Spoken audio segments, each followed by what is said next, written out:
में आप लोगों का अहम रोल है। और यहाँ पे इस वक्त जो ऑल कश्मीर ट्रांसफर कन्फेडरेशन की मीटिंग 2-4 दिनों से चल रही थी और आज उसका यहाँ पर प्रेस कॉन्फ्रेंस रखी गई है, जिसमें हमारे यहाँ पे जनरल सेक्रेटरी, प्रेसिडेंट साहबान और हर डिस्ट्रिक्ट के जितने भी रिप्रेजेंटेटिव्स है, हेड है, डिस्ट्रिक्ट हेड है, वो सब आए हैं।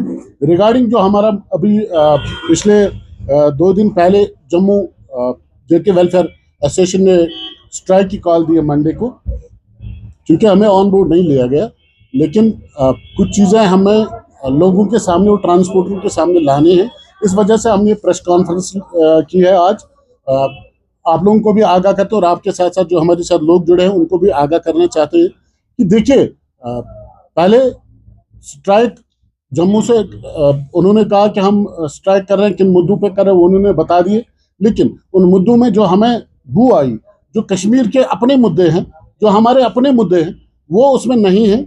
लेकिन हड़ताल होगा या नहीं होगा, हम उसमें साथ देंगे या नहीं देंगे, ये अभी हम फैसला नहीं ले पाए हैं, क्योंकि हम सैटरडे तक वेट कर रहे हैं कि हम इसमें साथ देंगे या नहीं, क्योंकि उन्होंने अपनी प्रेस रिलीज में कोई भी कश्मीर का कोई मुद्दा उसमें नहीं है। साथ साथ इससे पहले भी जब भी हमने स्ट्राइक करने से पहले जो उन्होंने मुद्दे बोले वो हमने ऑलरेडी उठाए हैं, गवर्नमेंट से टेकअप किए हैं, कमिश्नर सेक्रेटरी से, ट्रांसपोर्ट कमिश्नर से। वो 10 मुद्दे हमारे पास है और हमने इस पर काम भी किया है।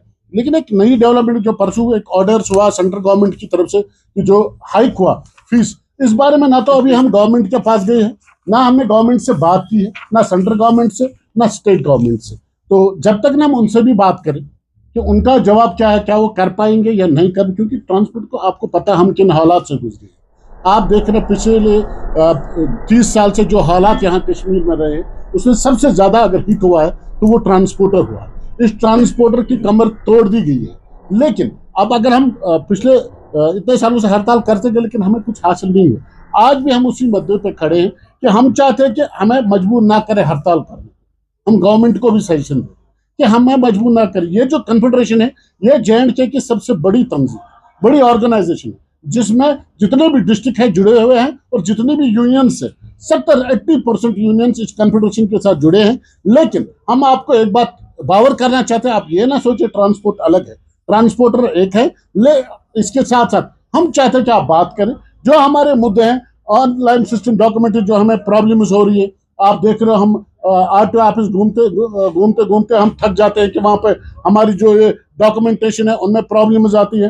फिटनेस के जब हमने मीटिंग की पिछले ही 9 तारीख को ट्रांसपोर्ट कमिश्नर से, तो वहां पे हमें मिला था जो ये ग्रीन टैक्स है, जिसका सबसे बड़ा इशू इस वक्त है।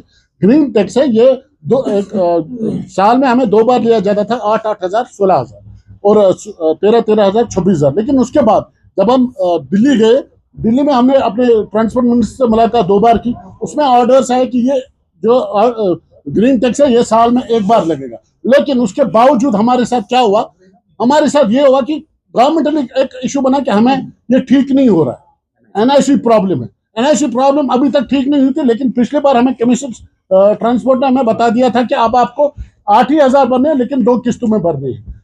जब हम रात को सोए, सुबह उठे तो एक और ऑर्डर आया कि नहीं, आपको 20 मॉडल से ऊपर है, अब वो उसमें आपको 27 हजार देना है, इसी तरह 17 हजार देना है। तो हम मतलब बड़े परेशान है हम लोग। हम करें तो करेंगे, हड़ताल करेंगे तो उससे भी हमें ही मारा जा रहा है, नहीं करेंगे तो कोई हमारे पास हल ही नहीं है। हर दरवाजे पे जाके फिलहाल जो हमें अभी तक डेवलपमेंट इस गवर्नमेंट से जो हमने टेकअप किया है, कुछ चीजें हमारी हल हुई है, कुछ चीजें हमारी हल नहीं हुई। जो नई अभी जो ग्रीन टैक्स का मसला उठा है, ये हमारे लिए बड़ा परेशान कुन है। देखिए, हमें आप कंपेयर मत कीजिए बाकी स्टेट से, अदर स्टेट से। अदर स्टेट्स में ट्रांसपोर्टर है जिसके पास 100 गाड़ियां, वो बड़े ट्रांसपोर्टर्स है, उनके पास कंपनियां हैं। यहाँ एक मजदूर, यहाँ कश्मीर में अगर जो बेरोजगार लोग हैं, अगर किसी के साथ कनेक्ट है, वो ट्रांसपोर्ट के साथ सबसे ज्यादा है। और आप देखिए, आप उसी ट्रांसपोर्टर को मार के, उसी बेरोजगार को मार के आप बोल रहे कि नहीं अब हम ये कर रहे हैं, फीस आप बढ़ा रहे। हमने कभी नहीं किया, हमें फिटनेस फीस बढ़ाया गया, हमें कोविड में भी फीस बढ़ाया गया, किसी को नहीं। अगर बिजली 10 रुपए बढ़ा तो सब लोग हाहाकार कर रहे हैं, लेकिन हमें डबल किया गया। लेकिन हमने तब भी चुप के साथ, क्योंकि हमारे पास कोई हमारा रोजगार है। हम अगर दिन में कमाएंगे नहीं, शाम को मेरा ड्राइवर खाएगा क्या? वो बेचारा रोड पे चलने के लिए तैयार होता, क्योंकि पिछले 20 साल से उससे हड़ताल ही देखी है, लेकिन उसके बावजूद भी आप लोगों ने हम पर तलवार चलाई। हम चाहते हैं गवर्नमेंट से कि आप पहले ट्रांसपोर्ट पॉलिसी बनाइए। आपके पास ट्रांसपोर्ट पॉलिसी है नहीं और आप रातों रात ऑर्डर निकाल रहे हैं, अब ये करना, अब ये करना है। मुझे उन लोगों से जिन्होंने ये कॉल दी है, क्या उन्होंने लड़ा है? आज 40 साल की वो तंजीम है, क्या 40 साल तक उन्होंने ट्रांसपोर्ट पॉलिसी के लिए लड़ा है? नहीं लड़ा है। वीआरटीडी लगवाया। वहां वहां क्या होता है, अभी जम्मू में हम मीटिंग करने जाएंगे, रात को लिख के लेंगे भाई नहीं अब ये मसला हो गया। जब हम वहां से वापस आते हैं, यहाँ ट्रांसपोर्ट और ड्राइवर के जूते पड़ रहे हैं कि आपने किया क्या, क्योंकि वहां पर कुछ होता नहीं। मीटिंग में हम लिख के देते हाँ ये होगा, फिर नहीं हो रहा है। इसी वजह से जितने भी आप देखिए हमारे हालात, इलीगल ऑपरेशन, जितने स्टैंड्स में गाड़ियां, उससे ज्यादा बाहर रोड पे उनको रोकने वाला कोई नहीं है। जब हुकाम के पास जाते हैं बोलते हैं नहीं जी इनका भी रोजगार है ना भाई, इनका भी रोजगार है, मुझे क्यों आप रजिस्ट्रेशन करा रहे हो, मुझे क्यों आप 19 पॉइंट पर एक स्टैंड बना रहे हो? मुझे जब आप पाबंद रखते हो तो उनको भी पाबंद रखिए ना। आप इसी तरह परमिट्स दे रहे हो, बेतहाशा परमिट्स इशू कर रहे हो। इसी तरह आप ई रिक्शा, मैं एक और बता दूं आपको, मुझे यहाँ की जो वेलफेयर एसोसिएशन है, मुझे उनसे कोई जाति लड़ाई नहीं है, लेकिन सोच अलग है। हमारी और उनकी जो सोच है वो अलग अलग डिफरेंट है। मुझे बोले जम्मू में ई बसें जो चल रही है, स्मार्ट सिटी बस, वो टाइम टेबल पे चल रही है, यहाँ बेताशा बेलगाम। जम्मू में ई रिक्शा जोन वाइज किया गया, यहाँ नहीं। भाई आप थे कहा? अगर जम्मू में ताल होती, आप होते हम जम्मू के साथ है, भाई ये कश्मीर का ड्राइवर जाएगा था, उसके पास रखा क्या है? आप लोगों ने किया क्या है? आप लोग सीधा बोल रहे हैं हम भी साथ, बिल्कुल हम भी मानते हैं, क्योंकि हम भी हमें भी परेशानी, हम ग्राउंड लेवल से जो तंजीम है ग्राउंड लेवल से आई है, ये ऊपर से बन के नहीं आया, प्रेसिडेंट नहीं बने 40 साल से। मैं आपके माध्यम से ई रिक्शा का मैंने बताया इलीगल ऑपरेशन चल रहा है। इसी तरह रिन्यूअल ऑफ स्टैंड, मैंने ये स्टैंड लिया, लीज मुझे गवर्नमेंट साल पे दे रही है, लेकिन वहां से पीछे से आप 5 साल की लीज लाई, कौन देगा मुझे 5 साल? लैंडलॉर्ड कोई 5 साल का लीज देगा? कोई नहीं दे रहा है। रजिस्ट्रेशन रुके हुए हैं, पूछने वाला कोई नहीं, हर बार जाते हैं कि नहीं, लेकिन काम चल रहा है। जब से हमने पिछले 2 महीनों से इस पे काम शुरू किया, काम चल रहा है और गवर्नमेंट ने आश्वासन दिया है। सबसे बड़ी बात delay of payments, DDC election, assembly election, parliament election, Khelo India, बाकी जितने पीएम रैली यात्रा, मुझे बोले आप ही हमें बोल रहे हो। एक बड़ी मोटी बात आपको बता दूं, जब मैं डिनाई करता हूं कि मुझे पैसे में गाड़ी नहीं देता हूं, तो ये पुलिस को यूज करते हैं। मैं आपके सामने और आपके ये कह रहा हूं आपके कि हमें फिर पुलिस के जरिए गाड़ियां लिया जाता है, जबरदस्ती गाड़ियां उठा के ले जाते हैं। आप बोलते हैं ये कॉन्ट्रैक्टर्स कि भाई आप एक काम कीजिए, हम आपको 15 दिन बाद पेमेंट देंगे। मुझे एक बात बताइए, कॉन्ट्रैक्टर अगर मुझे 1800 रेट है, मुझे वो 1200 देता है, 600 किसका खाता है? वो जो मेरा नाइट 200 रुपए मिलता है वो कॉन्ट्रैक्टर खाता है, वो कैसे खाता है? फिर अगर आप कॉन्ट्रैक्टर को, अगर आपको ऐसा कि आपके पास प्रॉब्लम फंड सही है, फिर आप स्टैंड को दीजिए। आप डायरेक्ट स्टैंड, जिस डिस्ट्रिक्ट में आपको जितने गाड़ी चाहिए उस डिस्ट्रिक्ट जितने स्टैंड से उनको दीजिए, अगर उनके पास पेमेंट रहेगी भी तो दीजिए। लेकिन ठेकेदार मुझे नचा रहा है, कभी आज कर रहा है, कभी कल, उनके कुछ अपने दलाल बैठे हैं, कभी आज कभी कल। अब हमें पेमेंट, यार मैं जिम्मेवार हूँ, किसी ठेकेदार को कॉन्ट्रैक्ट मेरा बिल्डिंग, अब उसको फंड रिलीज लेट होगा, क्या वो बिल्डिंग अधूरी छोड़ेगा? उसको उसमें फायदा है ना, लेकिन मेरा क्या फायदा? एक तो रात भर ड्यूटी दी, रात भर वो सर्दी में रहा, रात भर वो परेशान रहा वो ड्राइवर, और उसके बाद उसको इंतजार करना पड़ेगा। खेलो इंडिया आप ला रहे हो, गुलमर्ग में दिखा रहे हो लोगों को, लेकिन पैसा नहीं दे रहे। हाँ 4 साल से हम बोलते आ रहे हर बार कि हमें पैसा दीजिए, पैसा दीजिए।